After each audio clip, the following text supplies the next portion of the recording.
Thank you, Joe, and thank you, Massachusetts, for the great honor of serving as your senator. Thank you, guys.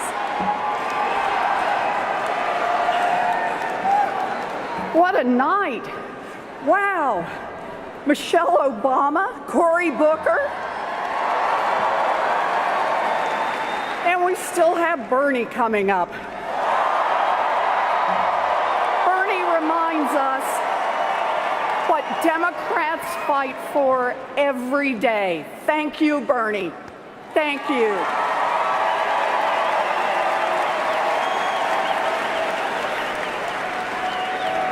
Now, we are here tonight because America faces a choice, the choice of a new president. On one side is a man who inherited a fortune from his father and kept it going by cheating people, by skipping out on debts. A man who has never sacrificed anything for anyone. A man who cares only for himself every minute of every day. On the other side is one of the smartest, toughest, most tenacious people on this planet. A woman who fights for children, for women, for health care, for human rights. A woman who fights for all of us and who is strong enough to win those fights. We're here today because our choice is Hillary Clinton. I'm with Hillary. I'm with Hillary. I'm with Hillary.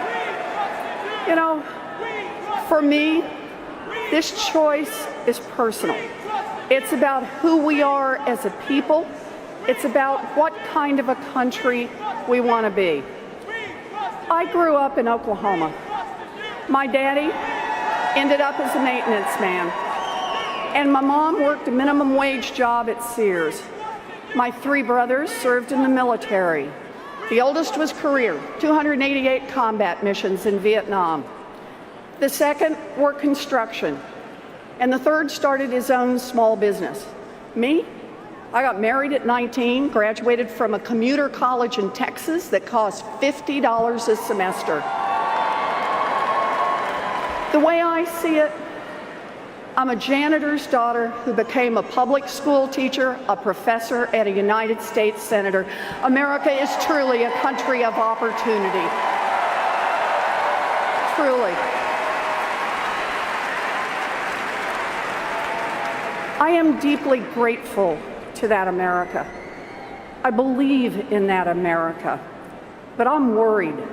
I'm worried that my story is locked in the past, worried that opportunity is slipping away for people who work hard and play by the rules. I mean, look around.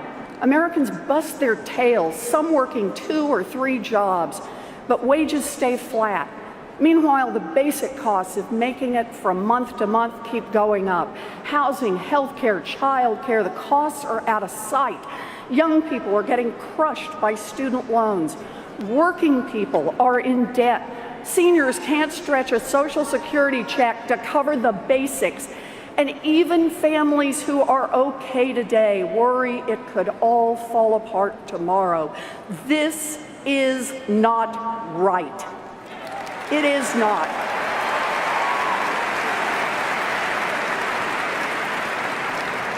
And here's the thing.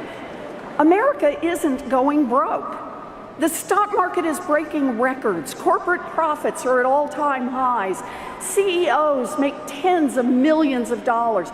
There's lots of wealth in America, but it isn't trickling down to hardworking families like yours.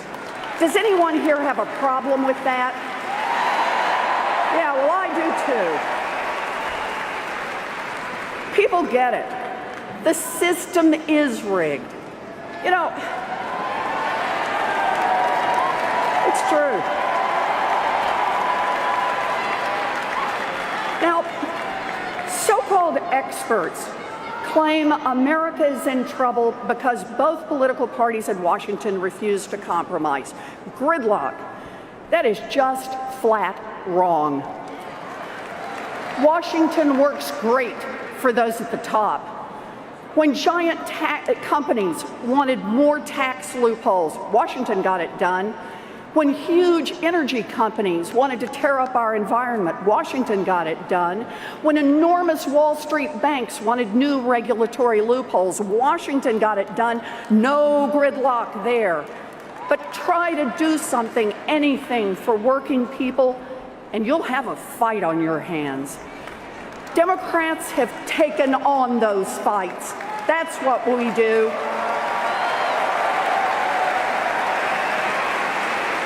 Democrats fought to get health insurance for more Americans. Democrats fought for a strong consumer agency so big banks can't cheat people. We fought, we won, and we improved the lives of millions of people. Thank you, Barack Obama.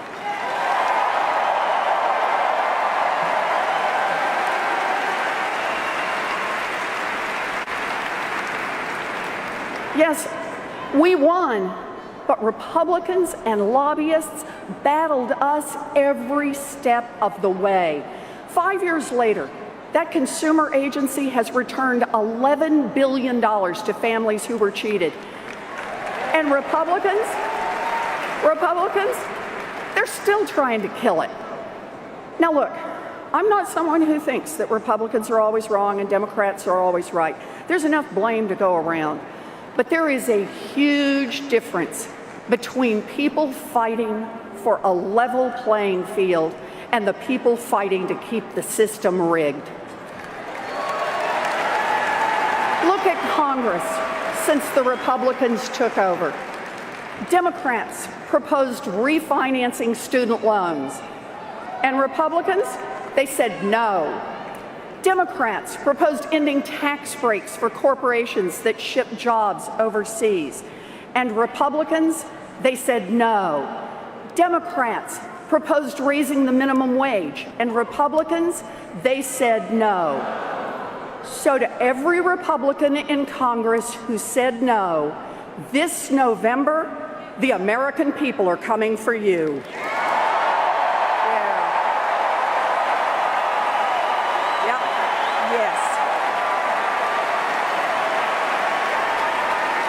That's right.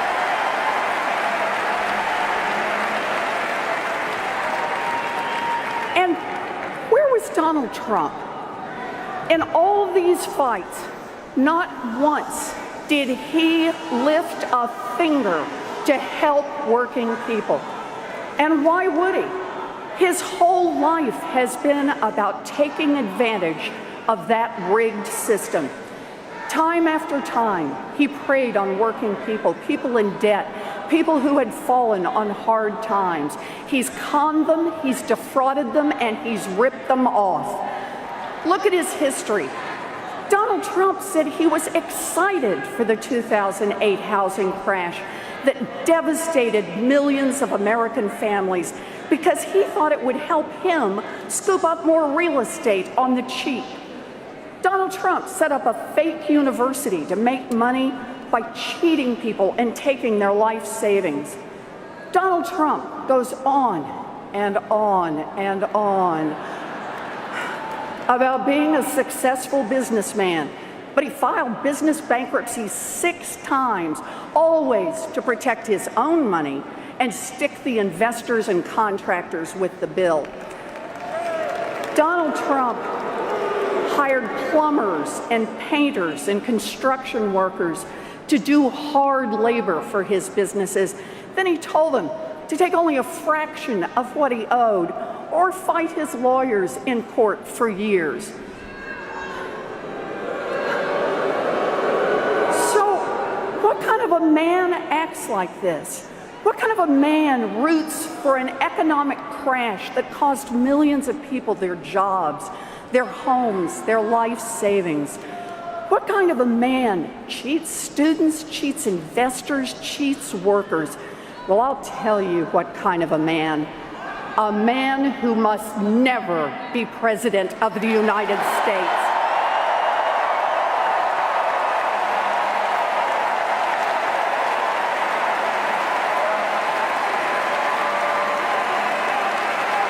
Never. And to make it happen. Hillary Clinton and Tim Kaine. They're going to make it happen. You bet.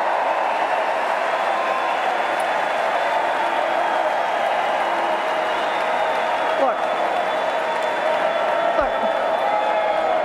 Donald Trump knows that the American people are angry. A fact so obvious, he can see it from the top of the Trump Tower.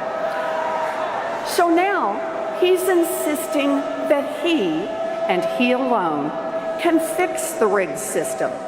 Last week, Donald Trump spoke for more than an hour on the biggest stage he's ever had. But other than talking about building a stupid wall, which will never get built,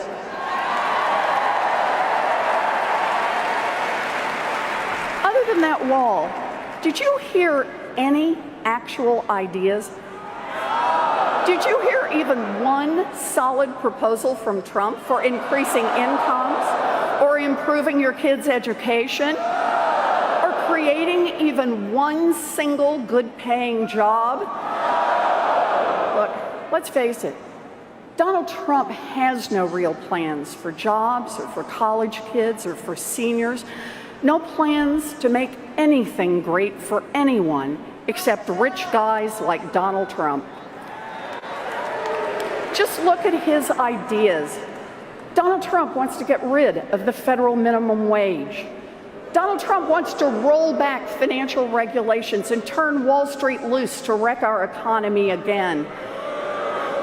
And Donald Trump has a tax plan to give multimillionaires and billionaires like himself an average tax cut of $1.3 million a year.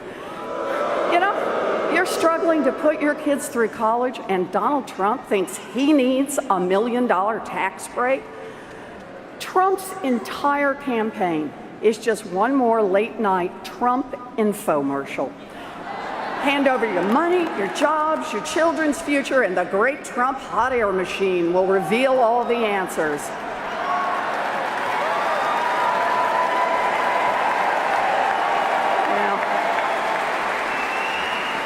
And for one low, low price, he'll even throw in a goofy hat.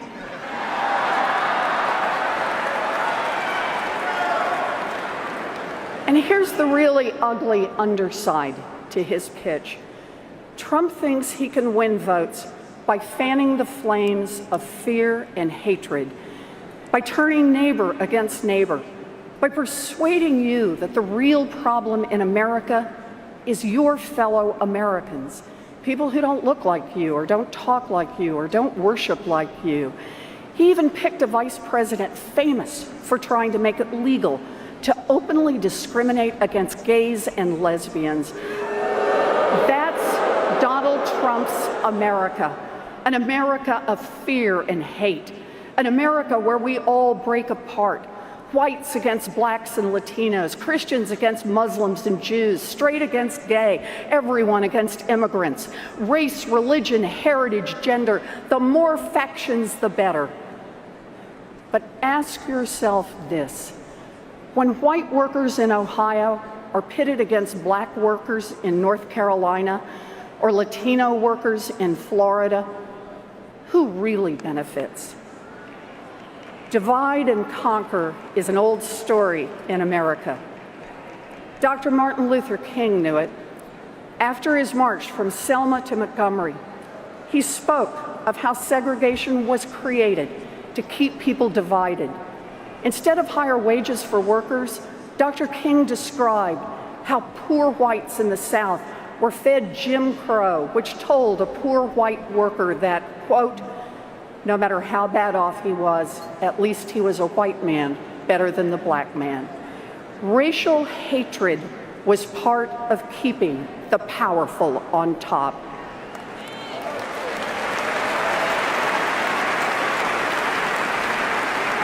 When we turn on each other, bankers can run our economy for Wall Street, oil companies can fight off clean energy, and giant corporations can ship the last good jobs overseas.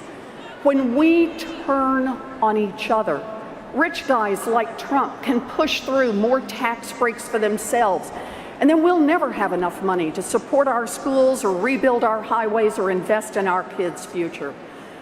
When we turn on each other, we can't unite to fight back against a rigged system.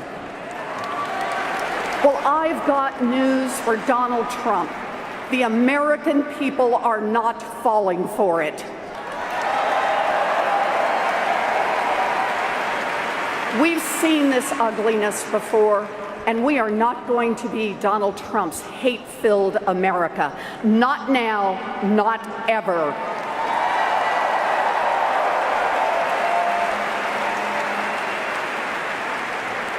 This is about our values, about our shared values with our candidates, Hillary Clinton and Tim Kaine.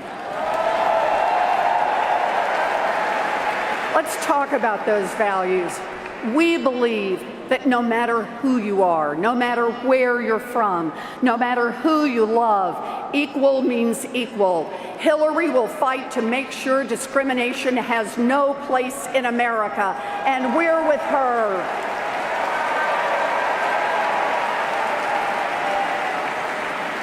We believe that no one who works full-time should live in poverty. Hillary will fight for raising the minimum wage, fair scheduling, paid family and medical leave, and we're with her.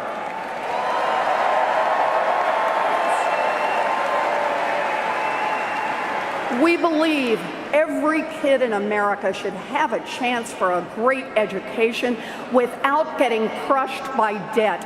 Hillary will fight for refinancing student loans and debt-free college. We are with her. And we believe that after a lifetime of hard work, seniors should be able to retire with dignity. Hillary will fight to expand Social Security, strengthen Medicare, and protect our retirement accounts. And we're with her.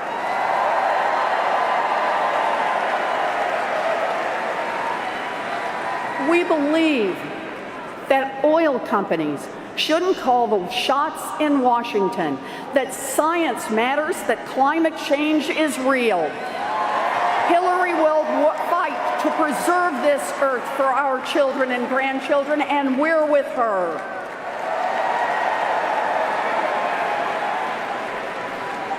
We believe, and I can't believe I have to say this in 2016, in equal pay for equal work and a woman's right to control over her own body. Hillary will fight for women, and we're with her. That's right.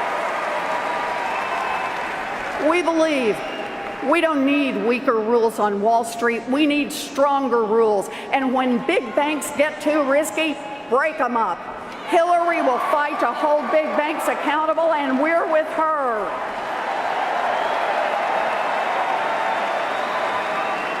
And we believe that the United States should never sign trade deals that help giant corporations but leave workers in the dirt. Hillary will fight for American workers, and we're with her.